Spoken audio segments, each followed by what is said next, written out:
नमस्कार दोस्तों। आज सुबह जब सोकर उठा तो आदतन जैसे होता है कि सुबह की शुरुआत कुछ अखबारों के साथ होती है।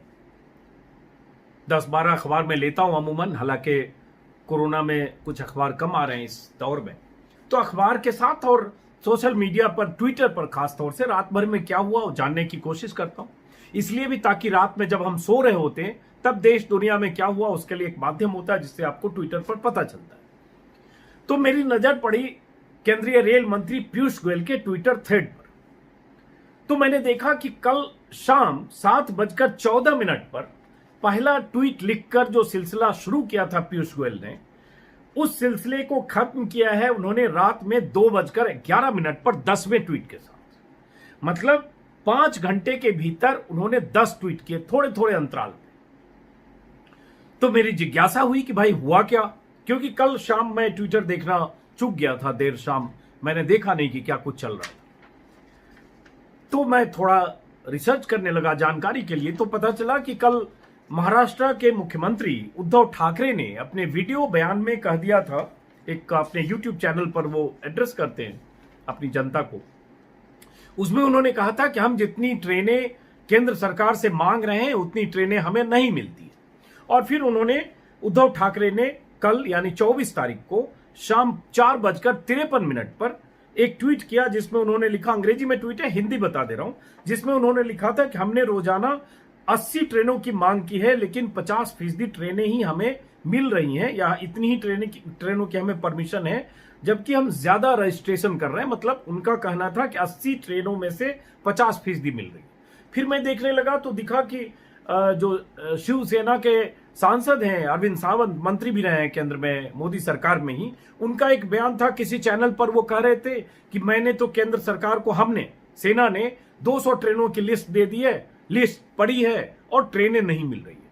तो लगा कि अच्छा ये लिस्टों की लड़ाई है, हम इतनी मांग रहे हैं, तुम इतनी नहीं दे रहे हो। तो पीयूष गोयल रात भर लग गए बताने में कि अभी लिस्ट दो, अभी लिस्ट दो, अभी, जैसे मोहल्ले में होता है ना कि अभी लाओ, अभी दो, मैं दे रहा हूं।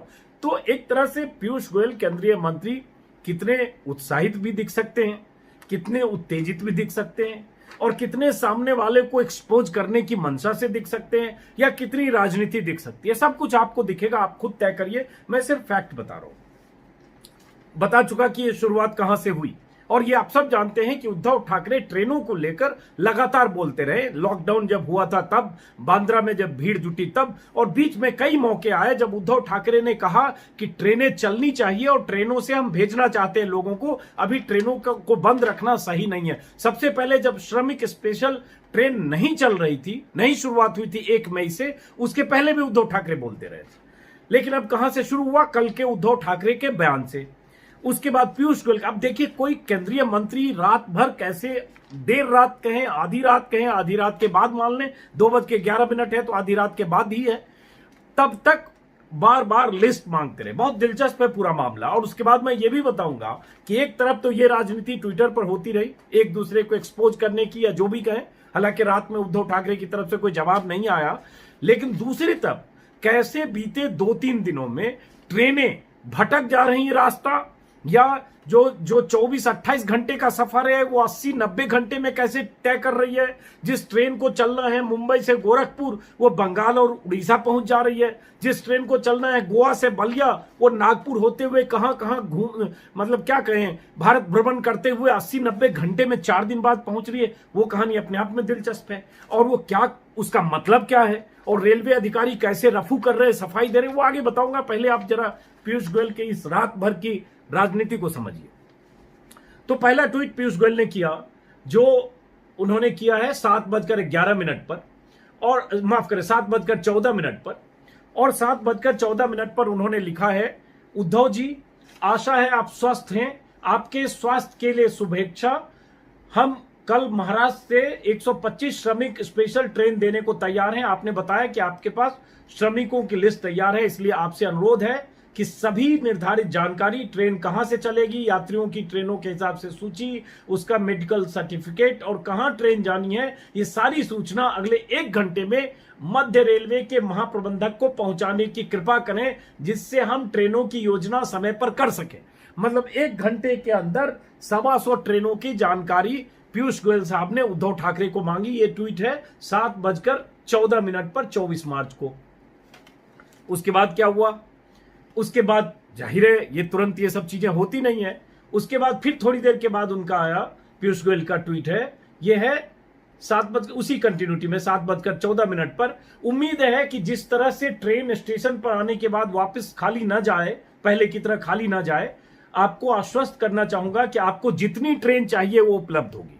ये पीयूष गोयल साहब का तीसरा ट्वीट है। उसके बाद फिर पीयूष गोयल साहब ने 8:03 पर चौथा ट्वीट लिखा, जिसमें उन्होंने लिखा कि टीवी माध्यम से पता चला कि महाराष्ट्र सरकार ने 200 ट्रेनों की लिस्ट भारतीय रेल को देने का दावा किया है, पर कल चलने वाली एक भी ट्रेन यात्रियों की लिस्ट जीएम मध्य रेलवे के पास फॉलोअप के लिए नहीं आई है। कृपया लिस्टें जल्दी देने की कृपा करें। यह पीयूष गोयल ने लिखा, यह लिखा है 8:03 पर। यह क्यों लिखा? क्योंकि उससे ठीक पहले मैं देख रहा था अरविंद सावंत ने 7:55 पर एक चैनल पर, उसके आगे पीछे 2-3 चैनल पर, अंग्रेजी चैनल पर, ये थोड़ा मैं सावंत की ट्विटर हैंडल पर भी देख रहा था अरविंद सावंत के, उन्होंने किसी चैनल को फोनो में बोला कि हमने, अंग्रेजी चैनल को, कि हमने 200 ट्रेनों की लिस्ट अपनी रिक्वायरमेंट भेज दी है, पीयूष गोयल को खुद ही नहीं पता है तो वो क्या कहेंगे। उसी के बाद 7:55 पे इनका ट्विटर पर देख रहा हूं, वो 7 से 8 के बीच किसी समय बोला होगा, पहले भी हो सकता है। और उसी का जवाब इन्होंने दिया कि 200 ट्रेनों की आपकी रिक्वायरमेंट है, लिस्ट आपने भेज दी है तो हमें तुरंत दीजिए, अभी तक आई नहीं। फिर उसके बाद 8:56 पर देखिए एकदम हेरने की पूरी कोशिश कैसे Piyush Goyal back to back कर रहे हैं। 8:56 पर फिर कह रहे हैं कि दुख की बात है 1.5 घंटे हो गए, घंटा भी जोड़ रहे हैं, वक्त भी जोड़ते हुए, महाराष्ट्र सरकार ने रेलवे के जीएम मध्य रेल को कल की 125 ट्रेनों की जानकारी नहीं दी है। ट्रेन प्लान करने में समय लगता है, हम नहीं चाहते कि ट्रेनें स्टेशन पर आकर खाली खड़ी रहें, इसलिए पूरी जानकारी बिना प्लान करना असंभव है। ये फिर उन्होंने लिखा 8:56 पर। कितना दिलचस्प है मामला। उसके बाद फिर उन्होंने लिखा, मैं आशा करता हूं, 8:56 पर उसी कंटिन्यूटी में, कि मैं आशा करता हूं कि महाराष्ट्र सरकार हमारे इन श्रमिकों के लाभ के लिए किए गए प्रयास में पूरा सहयोग करेगी। ये फिर लिखा। उसके बाद पीयूष गोयल साहब ने फिर अंग्रेजी में ट्वीट है उसी समय 8:56 पर, जो बात उन्होंने लिखी है 1.5 घंटे की मियाद का जिक्र करते हुए, वही फिर अंग्रेजी में लिखा। उसके बाद फिर एक लंबा है 2.5 घंटे बाद, ठीक है, ये है टाइम इसका 9:58 पर। 8:56 के बाद 9:58 पर। जो पहला ट्वीट किया था 7:14 पर, अब ये हो गया। उसके बाद उसमें उन्होंने फिर लिखा कि अब 2.5 घंटे हो चुके हैं और अभी तक हमारे पास 125 ट्रेनों की लिस्ट जीएम सेंट्रल रेलवे के पास नहीं पहुंची है। और उन्होंने एक ऑफिशियल प्रेस रिलीज भी उसी में अटैच की हुई, बहुत लंबी चौड़ी। फिर उसके बाद अब देखिए बैक टू बैक रेल मंत्री कितना बेचैन है बताने के लिए कि हम तो तैयार हैं ट्रेनें चलाने के लिए, महाराष्ट्र सरकार कैसे फेल हो रही है, और एकदम बैक टू बैक लिस्ट मांग रहे हैं। 125 ट्रेन की लिस्ट देने का मतलब होता है उसके सारे पैसेंजर का मेडिकल सर्टिफिकेट, पैसेंजर का डेस्टिनेशन, पैसेंजर के बारे में सारी जानकारी और जो भी प्रोसीजर है सब कुछ, 125 ट्रेनों का। और वो 1-1 घंटे 1.5 घंटे की मियाद करके बार बार कह रहे हैं कि मुझे जल्दी दो। अब ये उनका जो ट्वीट है रात में 12:14 का ट्वीट है, जिसमें उन्होंने लिखा है कि रात 12 बज चुके हैं, 5 घंटे बाद भी हमारे पास सरकार से कल की 125 ट्रेनों की डिटेल्स और पैसेंजर लिस्ट नहीं आई है। मैंने अधिकारियों को आदेश दिया है, फिर भी प्रतीक्षा करें और तैयारियां जारी रखें। ये फिर लिख रहे हैं। उसके बाद फिर थोड़ी देर बाद फिर है 12:15 पे ही है, मेरा अनुरोध है महाराष्ट्र सरकार अभी भी 1 घंटे में कितनी ट्रेन कहां तक पैसेंजर लिस्ट हमें दे, हम प्रतीक्षा कर रहे हैं। जैसे देश के रेल मंत्री का एकमात्र काम था कि बस उस रात महाराष्ट्र से कैसे हम 125 ट्रेनों की लिस्ट लें, पैसेंजर की लिस्ट लें और चला दें। सबसे बड़ी प्राथमिकता पीयूष गोयल साहब की थी। ये उनके उससे लग रहा इतनी बेचैनी थी, समझ सकते आप, मतलब आप खुद समझिए, मैं कुछ नहीं कर रहा हूं। सब एक दूसरे को एक्सपोज करने में, इस कोरोना की राजनीति में भी राजनीति करने से कोई चूकता नहीं है। अगर इतनी स्थिति थी, क्या दोनों सरकारों के बीच, केंद्र और राज्य के बीच, चाहे उद्धव ठाकरे बोल रहे हैं तो क्या फोन पर बात नहीं हो सकती? प्रधानमंत्री मुख्यमंत्रियों के साथ बैठक करते हैं, क्या केंद्र सरकार और राज्य सरकारों के बीच ये कोऑर्डिनेशन नहीं है? ये हालांकि नई कोऑर्डिनेशन है, ऐसा बार बार दिखता है, चाहे ट्रेन की बात हो, चाहे रेल की बात, सॉरी माफ करें, जहाज की बात हो। और उसके बाद अब अगर केंद्रीय मंत्री बार बार ट्विटर पर ही ये बात कह रहे हैं, जिसको बिहार में हम लोग कहते हैं कोच रहे, एक लिस्ट दो, 1 घंटा हुआ, 2 घंटा हुआ, 2.5 घंटा हुआ, 3 घंटा, लिस्ट दो, एक फोन उठा के बात हो सकती थी। लेकिन आप समझ सकते हैं कि ये संवादहीनता और ट्विटर पर ऐसी राजनीति एक दूसरे को एक्सपोज करने की, ये मैं किसी एक को अलग नहीं कर रहा हूं। उद्धव ठाकरे भी अगर बयान देकर कहते हैं तो क्या उन्होंने कोई लिखित केंद्र सरकार को 2, 4, 1, 2 चिट्ठी दी, वो चिट्ठी उनको सार्वजनिक करनी चाहिए बयान देने की बजाय। वो बताएं कि मैंने ये चिट्ठी लिखी थी, 200 ट्रेन मांगी, चाहे 125 ट्रेन मांगी, चाहे 80 ट्रेन मांगी, वो कहां है? अगर अरविंद सावंत कहते हैं कि हमने 200 ट्रेनों की लिस्ट दे दी है और पीयूष गोयल को ऑफिस को नहीं पता है, तो अरविंद सावंत को 200 ट्रेनों की लिस्ट सार्वजनिक करनी चाहिए। नहीं तो लगेगा अरविंद सावंत भी सिर्फ राजनीति कर रहे हैं और मजदूर पिसते रहे। ये हमने देखा है। महाराष्ट्र से भी सबसे अधिक मजदूर महाराष्ट्र से चले हैं और वो पैदल भी चले, ट्रेन से, ट्रक से, मिक्सर में, सब तरह से चले। वो जो मिक्सर में बैठकर नासिक से मजदूर जा रहे थे इंदौर, वो महाराष्ट्र से ही चले थे। महाराष्ट्र से चलने वाले मजदूरों की त्रासद स्थितियां हमने देखी है, एमपी बॉर्डर पर भी देखी है, गुजरात और राजस्थान के बॉर्डर पर भी देखी है। अब अगर आज कह रहे हैं अरविंद सावंत या कल उन्होंने कहा, तो मैं उम्मीद करूंगा कि 200 ट्रेनों की लिस्ट दें, नहीं तो वो भी कहीं को झूठ बोल रहे थे, वो बरगला रहे हैं। सब लोग मजदूरों के नाम पर राजनीति कर रहे हैं। उद्धव ठाकरे भी अगर कह रहे हैं 80 ट्रेन मांगी और 80 ट्रेन में से 50% मिली, तो वो लिस्ट सार्वजनिक होनी चाहिए कि वो लिस्ट कहां है 80 ट्रेनों की। फिर ये 125 ट्रेनों की बात हो रही है, ऐसी मांग है, तो लिस्ट सार्वजनिक होना चाहिए। मैं यहां इस पक्ष में रहूंगा कि सार्वजनिक होना चाहिए। लेकिन दूसरी बात, जितनी मुस्तैदी अभी पीयूष गोयल दिखा रहे हैं, क्या ये मुस्तैदी रही है? क्या ये मुस्तैदी अगर ऐसे रहती हर राज्य से इतनी मुस्तैद 100-125 ट्रेन, ये मुस्तैदी कहां दिखी? बंगाल को लेकर लगातार पीयूष गोयल बयानबाजी बंगाल को लेकर करते रहे कि बंगाल को तो 100 ट्रेन रोज चाहिए, 100 ट्रेन में चलाने को तैयार हूं। लेकिन बाकी राज्यों की ट्रेन लोग घिसकते रहे, वो हमने देखा। गुजरात में सबसे अधिक बवाल हुआ, सूरत, राजकोट, गांधीधाम। गुजरात तो आपका है, बंगाल हो सकता है आपको ममता बनर्जी इजाजत नहीं दे रही हो, जैसा आप आरोप लगाते रहे 5 दिन तक, पिछले हफ्ते 10 दिन पहले। लेकिन गुजरात में क्या हुआ? गुजरात में सबसे अधिक लाठीचार्ज क्यों हुआ? गुजरात में सबसे अधिक मजदूरों का अनरेस्ट क्यों हुआ? गुजरात में, सूरत में सड़कों पर सबसे अधिक मजदूर क्यों उतरे? गुजरात में सबसे अधिक मजदूरों से पैसे वसूली क्यों हुई? गुजरात में तो ऐसे ऐसे लोगों के नाम आए, बीजेपी के लोकल लीडर्स तक के नाम आए कि उन्होंने मजदूरों से 1000, 2000, 1500, 1800 वसूल लिए और ये लगातार खबरें आई। तो ये माफ करिए, इसमें सब राजनीति कर रहा है। लेकिन फिलहाल हम ट्विटर पर लौटते हैं। उसके बाद उन्होंने फिर लिखा जो मैंने आपको बताया, और उसके बाद फिर पीयूष गोयल का आखिरी ट्वीट है जो 2:11 पर अंग्रेजी का ट्वीट है, जिसमें उन्होंने लिखा है, जिसका मतलब है, मैं हिंदी में तर्जुमा बता दे रहा हूं, जिसमें उन्होंने लिखा है, फिर वही अंग्रेजी में लिखा है, जिसका हिंदी है, महाराष्ट्र से 125 ट्रेनों की लिस्ट कहां है? अभी रात 2 बजे तक हमने सिर्फ 46 ट्रेनों की लिस्ट रिसीव की है, जिनमें 5 बंगाल और उड़ीसा के लिए है, जो साइक्लोन की वजह से नहीं जा सकती। हम सिर्फ 41 ट्रेनों को नोटिफाई कर रहे हैं, जबकि तैयारी 125 की थी। तो पीयूष गोयल का मकसद ये था बताना कि भाई हमने 125 ट्रेनों की तैयारी की थी, आपने नहीं दी, ये उन्होंने कहा। उसके बीच में एक चीज हुई कि जो संजय राउत हैं, सेना के सांसद और बहुत प्रखर वक्ता हैं और सामना में अपने लेखों के लिए, संपादकीय के लिए बहुत चर्चित जाने जाते हैं और बहुत तीखे तेवर के साथ हाल के वर्षों में जब अलगाव हुआ है सेना का, तब से उग्र रहते हैं, बीजेपी को लेकर हमलावर रहते हैं। उन्होंने 10:46 पर ट्वीट किया कि महाराष्ट्र सरकार ने रेल मंत्रालय को अपेक्षित गाड़ियों की सूची दे दी है। पीयूष गोयल से सिर्फ इतनी विनती है कि जिस स्टेशन पर ट्रेन पहुंचनी चाहिए उसी स्टेशन पर पहुंचे, गोरखपुर की ट्रेन उड़ीसा न पहुंच जाए। ये 10:46 पर इन्होंने, संजय राउत ने लिखा। और पीयूष गोयल का मैं बता चुका कि 2:11 पर, समझिए आधी रात के बाद तक रेल मंत्री सिर्फ इसमें लगे रहे कि लिस्ट दो हर आधे घंटे पर। यहां ये सवाल तो है कि अचानक आप अगर कहना 7:14 से आप कहना शुरू करें कि हमको 125 ट्रेनों के पैसेंजर और डिटेल लिस्ट चाहिए, तो लोग कहेगा कि भाई घंटे भर, 2 घंटे के नोटिस पे 100 पैसेंजर ट्रेन, हर ट्रेन में 11-1200 लोग जाते हैं, 11-12-15,000 लोगों की लिस्ट कैसे दी जा सकती है इतने शॉर्ट नोटिस पर? और अगर ये लिस्ट मांग रहे हैं तो एक सवाल अरविंद सावंत पर होता है, जो मैं आपको कह रहा हूं, या उद्धव ठाकरे पर, कि आप कह रहे हैं हमने 200 की लिस्ट दी, तो वो लिस्ट कहां है? तो एक बात समझिए, इसमें सब राजनीति कर रहा है। दोनों पार्टियां दोनों लोग वो केंद्र पर टोपी ट्रांसफर करना चाहते हैं कि हम तो भेजना चाहते थे, केंद्र ने ट्रेनें कम दी, और केंद्र सरकार कह रही है 100 ट्रेन ले लो, 125 ले लो, इतनी ले लो, तुम तो दे ही नहीं पा रहे हो, हम तो ट्रेन देने को तैयार है।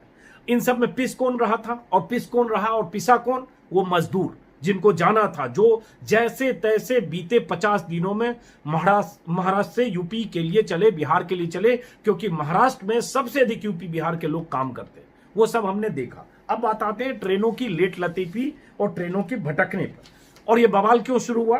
क्योंकि संजय राउत ने कल एक सामना में संपादकीय भी लिखा। उस संपादकीय में उन्होंने बहुत तीखे तेवर, हालांकि उन्होंने हिटलर वगैरह से तुलना कर दी, उसमें उन्होंने कश्मीरी पंडित और वो सब हवाला देते हुए उन्होंने लिख दिया कि आज देश में 5 से 6 करोड़ प्रवासी मजदूर उसी तरीके से जीवन जीने को मजबूर हैं, जहां पर पेट पालने के लिए किया करते थे काम, वहां काम बचाने इसी कारणवश अपने घर की ओर पलायन शुरू किया। ये सभी लोग पैदल निकले, बहुत सारे लोगों की मौत हो गई। इन सभी ने खुली आंखों से देखा जिन्हें हिटलर की क्रूरता को लेकर गुस्सा है, जैसे हिटलर ने यहूदियों के साथ छल किया, मारा और दुख दिया। हुक्मरान भी प्रजा की चिंता करते। अगर मजदूरों की तस्वीरें राज्य सरकार को विचलित नहीं करती तो कोरोना के कारण मानवता का अंत हो गया होता। और उन्होंने प्रधानमंत्री मोदी पर चोट किया है कि वाराणसी में प्रधानमंत्री मोदी ने 4 सफाई कर्मियों के पांव धोते हुए मानवता की तस्वीर दिखाई, वो मानवता 3 महीने में गायब हो गई क्या? ये एक आरोप है या तीखे प्रहार हैं? उसका जवाब योगी ने दिया। वो बयानबाजियां बहुत लंबी हैं। योगी आदित्यनाथ ने, चूंकि सीधे मोदी पर हमला था, योगी आदित्यनाथ ने संजय राउत को सीधे एड्रेस करके कहा है कि संजय राउत जी, एक भूखा बच्चा ही अपनी मां को ढूंढता है। यदि महाराष्ट्र सरकार ने सौतेली मां बनकर भी सहारा दिया होता तो महाराष्ट्र को गढ़ने वाले हमारे यूपी के निवासियों को वापस प्रदेश ना आना पड़ता।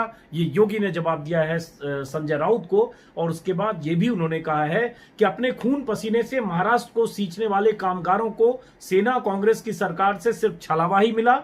लॉकडाउन में उनसे धोखा किया, उनके हाल पर छोड़ दिया और घर जाने को मजबूर किया। इस अमानवीय व्यवहार के लिए मानवता श्री, बहुत तंज में लिखा है, मानवता श्री उद्धव ठाकरे को कभी माफ नहीं करेगी। ये मानवता उनको, मानवता, हाँ सॉरी अलग है, मैं गलत समझा। मानवता उद्धव ठाकरे को कभी माफ नहीं करेगी। और उसके बाद जो भी ये बयानबाजियां अपनी जगह है, लेकिन अब आप इसमें आप जजमेंट कर लीजिए कि किसकी क्या मंशा है। लेकिन एक बात साफ है, इस राजनीति में पिसे मजदूर, वो कैसे? यहां आप देख रहे हैं, जब जरूरत थी तब मजदूरों के लिए ट्रेन नहीं चली। अगर ये लॉकडाउन के समय 24, 25, 26, 27, 28, 29 जो भी उस दौर में मार्च में हुआ होता तो शायद इतनी त्रासद स्थितियां नहीं होती, ऐसे 150-200 मजदूर सड़कों पर नहीं मारे गए होते। और उसके अलावा जो त्रासद दौर हमने देखा है पिछले 60 दिनों में, शायद वो नहीं देखते, शायद क्या नहीं देखते। एक बात अब आती है ट्रेनों के भटकने की बात। आज मैं टाइम्स ऑफ इंडिया में देख रहा था, बहुत दिलचस्प खबरें हर अखबार हर वेबसाइट पर बीते 2 दिनों में छपी, और उसी वजह से अब स्टेशन पर देख रहे हैं। आज इटारसी स्टेशन की खबर आई कि कुछ मजदूरों ने कुछ सामान लूट लिया। कुछ दिन पहले भी, अभी कल परसों की भी ऐसे वीडियो आई, पानी की बोतलें लूटते हुए मजदूरों की तस्वीरें दिखी। अगर 24-28 घंटे का सफर अगर 90 घंटे, 80 घंटे, 85 घंटे में लोग तय करेंगे तो क्या करेंगे? उनको रास्ते में एक जगह खाना, जहां मुंबई से चलते हैं वहां खाना एक जगह का मिलता है और उसके बाद ट्रेन में सवार होते हैं। हालांकि यह जिम्मेदारी राज्य सरकारों की भी है, लेकिन उसके बाद 24 घंटे, 28 घंटे का सफर 72 और 80 घंटे में। अब जो दिखी जानकारी, जैसे टाइम्स ऑफ इंडिया में मैं देख रहा था अभी, कि गुरुवार को श्रमिक स्पेशल जो मुंबई के लोकमान्य तिलक से चली और 4 दिन बाद रविवार को बस्ती पहुंची। गुरुवार को चली और रविवार को पहुंची 4 दिन बाद, जो 28 से 30 घंटे अधिकतम चलना चाहिए। 2-4 घंटे चलो मान लो ट्रेन लेट भी होती है, पहुंची। उसके बाद उसी में एक खबर देखी मैंने कि बसई से गोरखपुर के लिए जो ट्रेन चली, और ये सारी ट्रेनें बहुत भ्रमण करती है, देशाटन करती है। क्यों, वो आगे बताता हूं। जो सफाई दे रहे हैं रेल के अधिकारी, बसई से गोरखपुर के लिए ट्रेन चली, बंगाल और उड़ीसा पहुंच गई। अब समझो राउरकेला में पैसेंजर को उतारा गया, फिर उसके बाद वो कैसे जैसे तैसे वो लोगों की गोरखपुर जो पहुंचना था पहुंचे। अब उसके बाद इस ट्रेन को के रूट को लेकर है कि इनको इटारसी भोपाल होते हुए जाना था, लेकिन कोई और रूट की तरफ से भेजा गया। खबरें भटकने की आई, लेकिन उसकी कहानी क्या आगे बताता हूं। गोवा से एक ट्रेन को बलिया जाना था। यह करीब 2250 किलोमीटर का सफर है, 28 घंटे में तय होना था, जो नागपुर और कहां से होते हुए 72 घंटे में यह बलिया पहुंची। सूरत से किसी ट्रेन को सीवान जाना था, वो उड़ीसा पहुंची। वैसे ही बेंगलुरु से बस्ती जाने वाली ट्रेन पता नहीं कहां कहां से होते हुए बस्ती पहुंची। महाराजगंज महाराष्ट्र से पटना जाने वाली एक ट्रेन पुरुलिया पहुंची। ऐसी बहुत सारी कहानियां हैं जिसमें ट्रेनों के सफर के 4 गुना होने की जानकारी है। यह क्यों हुआ? अब ये जब बात पूछी गई, हालांकि कुछ जगह है कि रेलवे के अधिकारी भी सरप्राइज थे क्यों हुआ, लेकिन उसके बाद मैं देख रहा था टाइम्स ऑफ इंडिया में ही रेलवे बोर्ड के चेयरमैन का एक बीके यादव का बयान है कि 80% ट्रेनें यूपी और बिहार जा रही है, इसलिए ट्रैफिक बहुत ज्यादा है, इसलिए डाइवर्ट किया जा रहा है। अब सवाल उठता है, डाइवर्ट किया जा रहा है और 24-28 घंटे के सफर को 100 घंटे तक पहुंचाया जा रहा है, 90 घंटे तक, तो फिर इतना तो अभी ट्रैफिक है नहीं, अभी रेगुलर तो संचालन हो नहीं रहा है। तो ये बात सिर्फ गले से उतरती नहीं है। और अगर ये स्थिति अभी इतनी ही ट्रेनों पर है तो पीयूष गोयल जो कह रहे हैं कि हम 125 ट्रेनें चला देंगे और 150 ट्रेनें ले लो और 125 ले लो, रात में 2 बजे रात तक जो जगे रहे, तब अगर 125 ट्रेनें सिर्फ महाराष्ट्र से और गुजरात से वैसे ही चलने लगी, तब तो ये जो 72-80 घंटे में लोग पहुंच रहे हैं, ये तो फिर 125 घंटे में पहुंचेंगे। अब इसी तर्क पर अगर जाते हैं तो ये सारी चीजें हैं, इसमें ट्रेनों की लापरवाहियां हैं। और उसके बाद जो मजदूरों की परेशानियां हैं, उसमें मैं देख रहा हूं कि एक और जानकारी है, 4 दिन तक कैसे घूमते रहे। उसमें मुंबई से बसई की आपको बता ही चुका। उसके बाद है 63 घंटे में गोरखपुर एक ट्रेन पहुंची है। महाराष्ट्र में ही घूमती रही ट्रेन कई दिन तक मतलब 2 दिन तक यहां वहां महाराष्ट्र के अलग अलग रूट पर, और उसके बाद पहुंची। 20 घंटे का रास्ता जो है 80 घंटे 85 घंटे में ट्रेनें तय करें। ऐसी बहुत सारी ट्रेनों की जानकारियां हैं, आप कुछ जानकारी देख भी रहे होंगे। अब यहां यही सवाल है कि अगर इस पर राजनीति छोड़कर, अगर इस पर सिर्फ मजदूरों की समस्या के समाधान पर अगर सरकारें आपस में कोऑर्डिनेट करें, आपस में संवाद करें, तो यह स्थिति नहीं आएगी कि रेल मंत्री रात में 2:15 बजे तक लिस्ट मांगता रहेगा। 1 घंटा हो गया, 2 घंटे, काउंटडाउन जैसे चल रहा हो, 2 घंटे हो गए, 3 घंटे हो गए।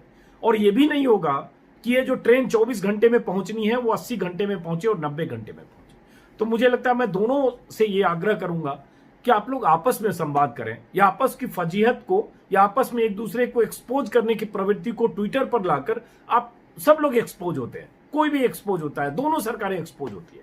इसलिए इस वीडियो को फिलहाल यहीं खत्म करता हूं कि पीयूष गोयल जी, अगर आपको वाकई लगता है कि मजदूरों के लिए ट्रेनों की कमी है, तो मुझे लगता है दूर करनी चाहिए।